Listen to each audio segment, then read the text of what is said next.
The next part of our data processing pipeline concerns the generation and fetching of data. In this unit, we'll see how we can generate sequences, blobs of data, words, and random numbers. The sec command allows us to generate sequences of numbers. As an example, running sec5, we get a sequence of whole numbers from 1 to 5. The sequence command is especially useful in loops. Supposing we want to get 50 dots, I run for I in the output of sec50 to execute the next inner command 50 times. In each iteration, the inner command prints a dot, so at the end 50 dots are displayed. The sequence numbers can also be decimal. For instance, here I produce a sequence from 0.1 to 4.5. Furthermore, we can specify a sequence increment. See how I create a sequence from 0 to 100 by increments of 20. We can use the dd command in conjunction with the /dev/0 virtual file in order to generate blocks of null bytes. In a previous unit, we used the dd command to copy a local directory to a remote host and create a backup. With dd, we can also reblock a command's output in order to write it in smaller or larger blocks. To see an example, I first create a tape archive of my home directory.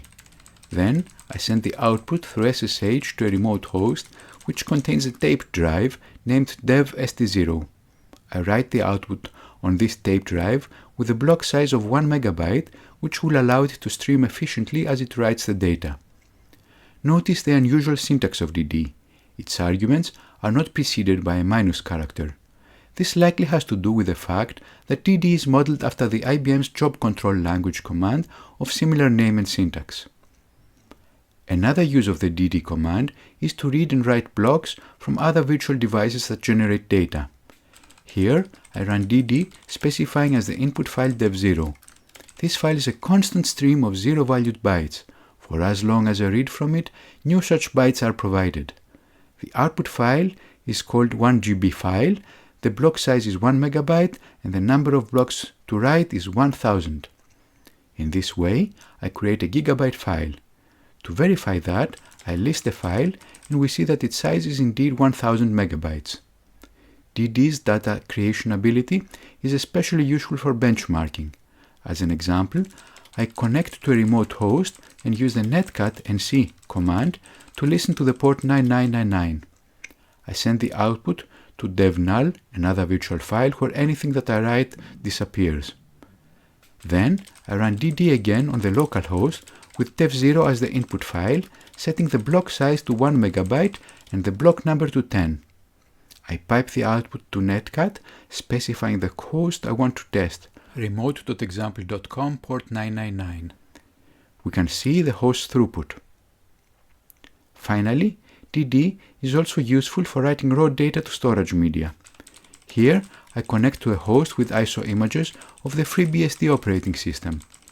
I fetch an image and directly pipe it to the dd command, specifying to write it to a pen USB flash drive with a block size of about 10,000 bytes.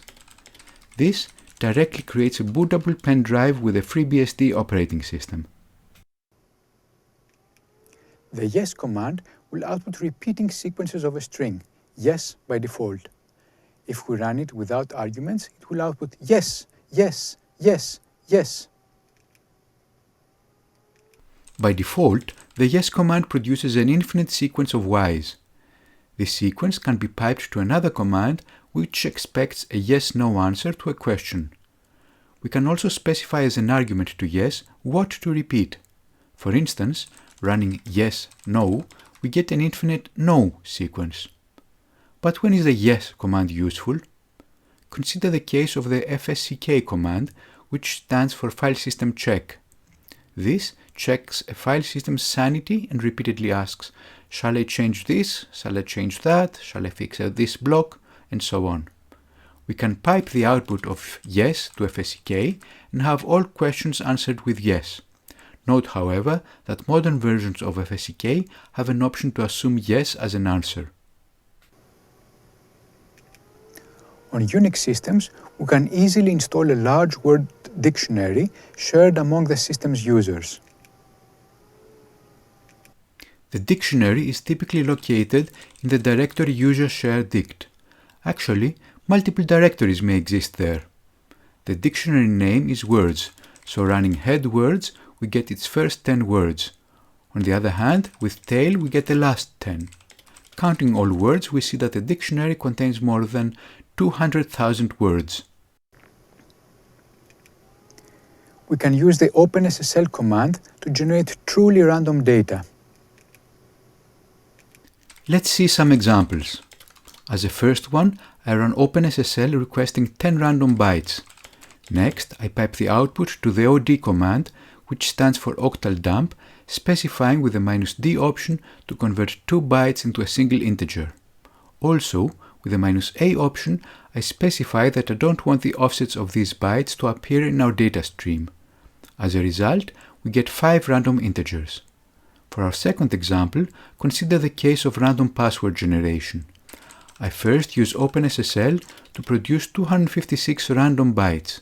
Then, I translate these bytes into characters, removing the non-printable ones.